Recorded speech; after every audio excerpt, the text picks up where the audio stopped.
ajaib, unik, luar biasa. Itulah sebuah keberkahan. Beruntunglah jika di dalam menjalani hidup ini ada keberkahan di dalamnya. Keberkahan diperoleh bukan berarti harus selalu dengan berpenghasilan yang luar biasa besarnya. Seberapapun penghasilan kita, bisa jadi di situ terdapat sebuah keberkahan di dalamnya. Jadi, besar kecil penghasilan tidak bisa diukur bahwa di dalamnya akan terdapat keberkahan. Keberkahan bisa diperoleh jika kita di dalamnya menjalani hidup ini selalu menyertakan Allah dalam setiap langkahnya. Mencari rezeki dengan iman, melalui dengan cara yang halal, dan selalu membangun kedekatan diri dengan Allah. Mengapa demikian? Mari kita umpamakan di sini seseorang antara si A dan si B. Kita umpamakan pula si A dan si B ini sebetulnya dan serba kebetulan mereka sama-sama menempuh pendidikan di kampus yang sama. Kebetulan pula bekerja di tempat yang sama pula dan dengan gaji yang sama dan memiliki 2 orang anak. Berarti serba kebetulan semuanya sama ya. A ini setiap mau melangkah menuju ke tempat kerjanya, ia tidak pernah akan lupa menyertakan Allah di setiap ia akan menjalaninya. Dia serahkan semua yang dia lakukan, selalu memohon keberkahan dari Allah. Sehingga dalam hal pendapatan yang diterimanya pun dirinya merasa tidak ada ketakutan untuk membagikan sebagian rezekinya kepada yang membutuhkan. Dan tidak pula lupa untuk berbagi terhadap orang-orang yang sudah berjasa dalam hidupnya. Untuk berharap keberkahan itu di dalamnya hanya semata karena Allah. Karena dirinya merasa sadar betul dia bisa seperti ini karena campur tangan Allah dan orang-orang di sekitarnya tentunya. Memang demikianlah kenyataannya.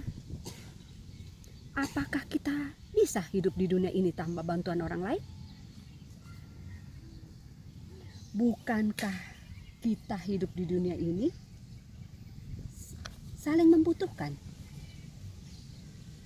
Jadi tidak mungkin jika kita bisa seperti ini tanpa bantuan Allah dan juga orang di sekitar kita. Ia pun selalu menyayangi kedua orang tuanya dan tidak lupa pula ia berusaha untuk menyisihkan sebagian dari hartanya untuk anak-anak yatim dan banyak bersedekah. Semua ia lakukan semata hanya karena Allah semata. Tapi memang kenyataan yang kita lihat di dalam lingkungan keluarganya, istri dan anak-anaknya yang mempunyai sifat yang baik dan luar biasa, perilakunya pun terlihat baik-baik saja.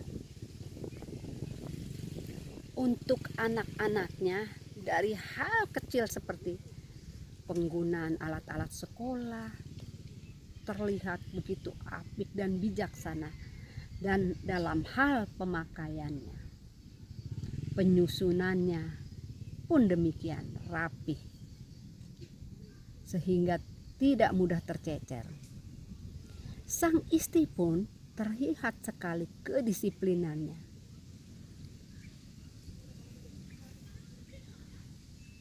Dan terlihat bukan orang yang konsumtif, sehingga pendapatan sang suami yang sedemikian itu dirasakan oleh satu keluarga nyaman-nyaman saja. Kenapa bisa seperti itu? Semua itu terjadi atas campur tangan Allah. Karena di dalam penghasilannya, di keluarga tersebut tidak ada rasa ketakutan untuk berbagi, sehingga Allah memberikan selalu kecukupan, dan Allah menghindarkan dari pengeluaran yang tidak seharusnya dikeluarkan dikarenakan keberkahan yang ada di dalam keluarga tersebut. Dengan selalu membangun kedekatan sama Allah, akhirnya ujung-ujungnya tetap cukup-cukup saja. Malah Allah memberikannya masih tersisa, sehingga masih bisa untuk menabung. Itu pertama keuntungannya. Yang kedua, dia mendapatkan pahala yang luar biasa untuk bekal di akhirat. Karena keberkahannya masih bisa untuk berbagi. Pada akhirnya hidupnya pas-pasan saja.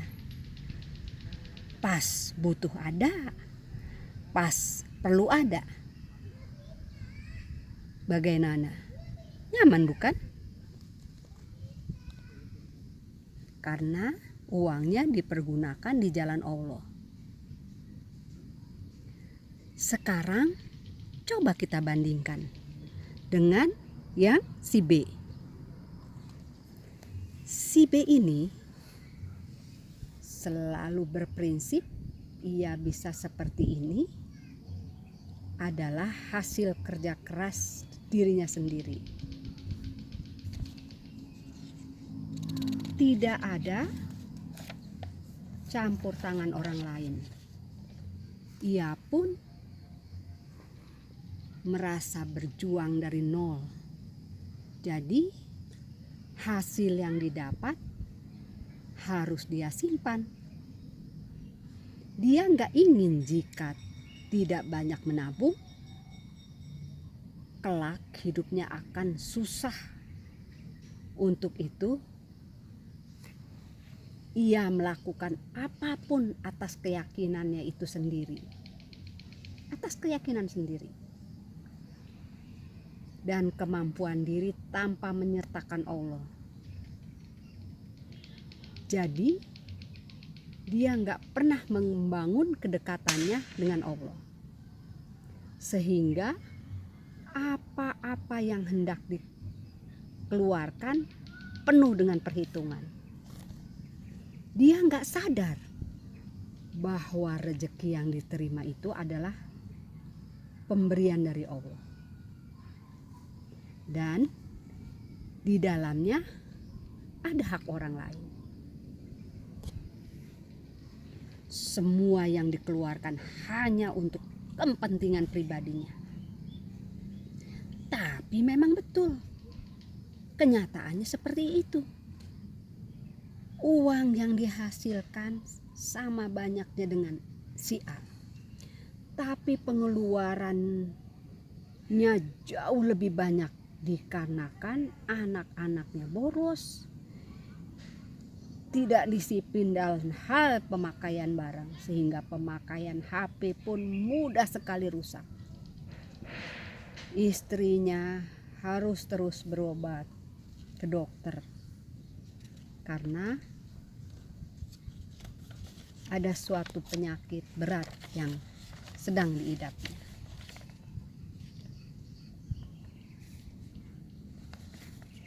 Jadi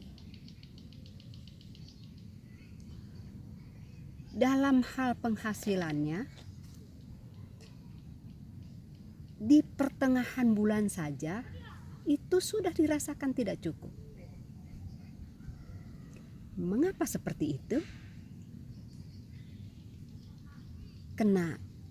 Mengapa seperti itu?